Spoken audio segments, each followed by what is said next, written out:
I've owned this side by side for about 3 months now, and one thing I've been wanting to do since I bought it was adjust some of that front end camber. You can see the way the tires are on it, and it's starting to make these tires only have about 250 miles, but it's just slightly wearing a little bit more on the inside than the outside.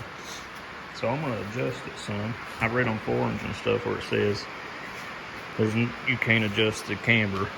This is a Teryx S 2021 model, and then I've read where you can, or if you adjust the preload, it'll somewhat adjust the camber out of it. So I'm going to try it. I may even try it on the rear end, which there isn't camber on the rear end, but I may just adjust some preload for that way when you have passengers, it doesn't, it's not quite as low or whatever. So got my spanner wrenches. Those are for 2.0 shocks, and this has 2.0s all the way around. What I'm going to do is measure from here down, and do that, write down that measurement, and then I'm going to adjust this shock, this preload, down about 1 inch, and I believe it's 2 for 1, basically meaning if I actually adjust it down 1 inch, it's going to give me 2 inches total. So we'll see. Like I said, I've owned this for about 3 months now, and it's been a really good machine. The only thing I can say I've had an issue with is came back from a ride, and it wasn't a hard ride, and this shock, you can see this is a brand new shock. I just got it back from the dealer. Warranty covered it, so I didn't pay anything out of pocket. It was just the hassle of taking it to the dealer and waiting till they got a shot and replaced it. But it was leaking around through there. Seal had busted after that ride, and well, you can still see where it drained down here on this A-arm.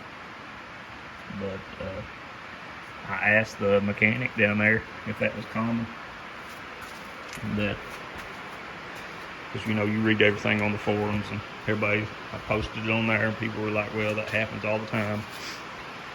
But the mechanic at the dealer, he told me, he said that this was only the second shock he had seen like that out of the Fox shocks this year, and said he only seen one last year, so that don't, and it's a big dealer, so I imagine it's not too common of a problem where he'd have seen more than that.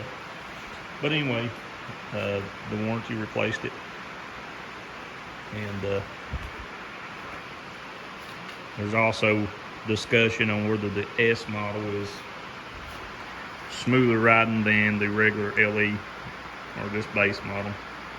And I'm going to tell you right now, it's a completely different ride.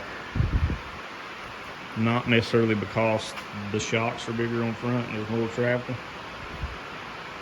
in the shock, but I think it's a lot to do with where that shock is mounted on that front A-arm. It's mounted further out, and plus that A-arm's a lot longer than the regular. But I'm gonna get the adjusting on it here, and I will do a follow-up, and we'll see if it adjusts some of that camber out. Here's a little bit of an update. This is a very slow process, but anyway, what you got to do is usually use those two. You break that. That's basically like a lock. And I measured from the top of this. Let's see if I can do it with one hand. I'll show you.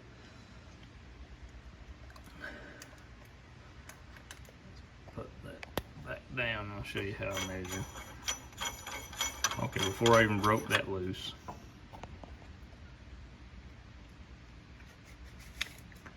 I measured from the very top lip up there down, and before I started it was right at 3.5, I believe. So from the top of that, I put it right there down to that lock, and it was about 3.5. So you can see I've only adjusted probably a little over 1/4 of an inch, and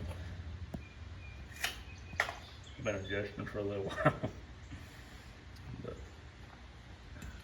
hopefully it'll help. Like I said, I'd like to go down 3/4 of an inch to an inch, but we will see how long this takes me, and then I will show you the result, if any at all. And here's the finished product. After I got it off the jack, I actually pulled it in the driveway and then backed it back in here, so it would show, because when I got it off the jack it was still lifted looking, but when I pulled it forward and then back, it leveled it back out. So you can see a lot of the camber came out of it, so you can adjust the camber out of it. I left some because my tires are just right through here. You can feel steel. They're not wore very much as this, so that's why I didn't adjust too much.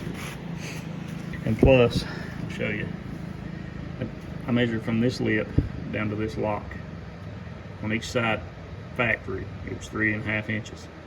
So when I first started, I adjusted this down to 4.5 inches. Now that actually gave me 2 more inches, or that actually adjusted the shock preload on the shock 2 inches. So I set it down, and it was too much. So rather than that, I backed it back off to 1/2 inch adjustment here, which only made an inch in total in the shock adjustment. But so now, instead of being 3.5, this is 4 inches from here to here, and it just that 1 inch adjusted some of the camber out.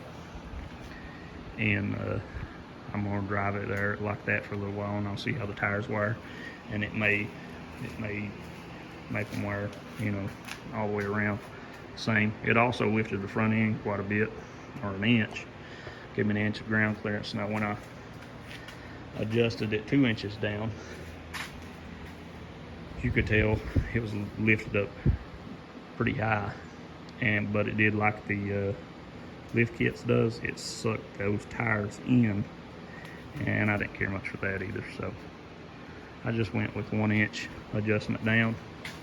I don't know if I'll do anything with the rear. I'm happy with that right now. I guess I'll see how it wires, and we'll go from there. But there it is. That's how you can adjust the camber on the Teryx S model.